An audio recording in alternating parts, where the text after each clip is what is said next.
Au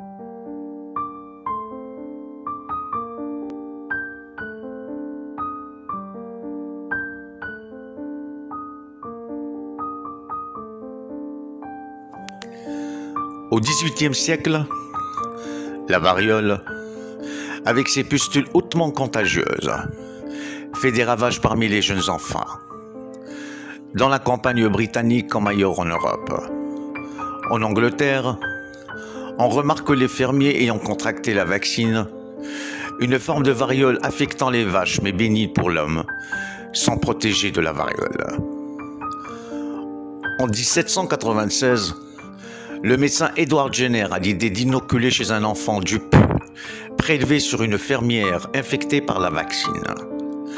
L'enfant résiste à la variole. Le Britannique devient le premier à expérimenter scientifiquement la vaccination.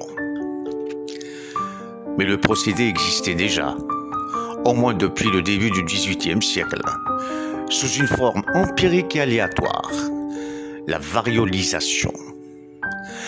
La technique qui consistait à mettre une personne en contact avec les pustules d'un malade peu atteint suscitait craintes, débats et polémiques médicales. Au Royaume-Uni, le vaccin contre la variole devient obligatoire pour les enfants dès 1853. Cette toute première obligation vaccinale suscite une opposition virulente. Les adversaires invoquent le danger d'injecter des produits issus d'animaux, des motifs religieux ou encore l'atteinte aux libertés individuelles. Énumèrent les chercheuses Annick Guimézan et Marion Mathieu dans l'ouvrage Vaccination, agression aux protections. Une clause de conscience est introduite dans la loi britannique en 1898, disposition renforcée en 1907 pour permettre aux récalcitrants de se soustraire à l'obligation vaccinale.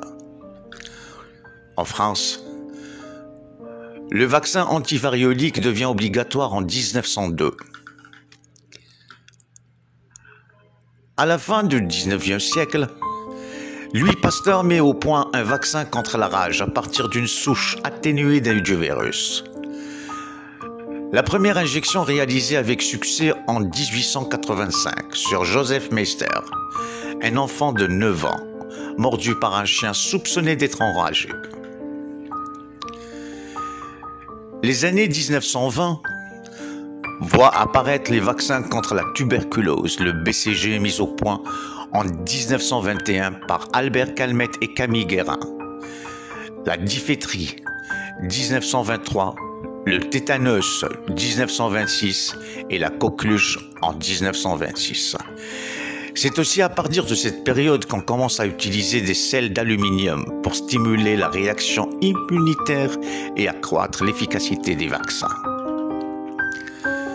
La toute première campagne de vaccination contre la grippe a lieu en 1943, 44 et 45 pour protéger les soldats américains venus combattre en Europe. Le vaccin a été mis au point par le biologiste américain Jonas Salk, qui élabora en 1954 le premier vaccin contre le poliomyélite.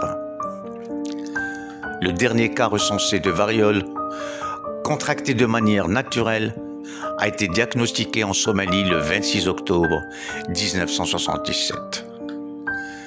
Cette maladie qui a fait environ 300 millions de morts au cours du XXe siècle, selon des experts, a été déclarée éradiquée par l'Organisation mondiale de la santé le 8 mai 1980. En 1998, une étude publiée dans la prestigieuse revue médicale de Lancet Suggest